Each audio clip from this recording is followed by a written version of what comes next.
C'est l'aube dans cette région du centre du Kenya. Alors que les bergers dorment encore, un troupeau de chameaux attend patiemment d'être trait. Des chameaux, ici, il y en a de plus en plus. Ce sont les seuls animaux capables de survivre dans ce territoire aride et inhospitalier. Et leur lait est une richesse. La tradition veut qu'ils reviennent aux femmes, alors que les hommes possèdent les bêtes. Les chameaux, c'est mieux que les vaches, puisqu'ils peuvent survivre quand il y a de la sécheresse, alors que les vaches ne peuvent pas. Je peux donc faire du profit, même en cette saison. Pendant la saison sèche, ce troupeau de 80 bêtes peut ainsi produire 40 litres de lait par jour. Et au-delà de l'évident intérêt économique, l'augmentation du nombre de chameaux a aussi calmé les tensions entre les fermiers de la région.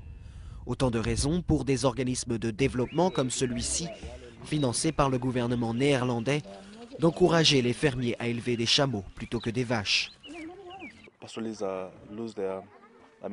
Les fermiers perdent leurs vaches, donc ils vont parfois voler celles des voisins.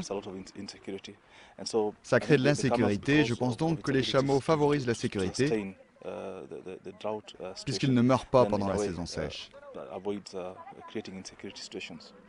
Le lait produit par tous ces chameaux est acheminé ici, dans ce dépôt de Isiolo. Les femmes y travaillent en coopérative pour partager les coûts et ainsi augmenter les profits. Pour moi, ça a été une grande aide, puisque je peux payer les frais d'école de mes enfants. Mais je peux aussi acheter le lait d'autres producteurs, ce qui aide toute la communauté.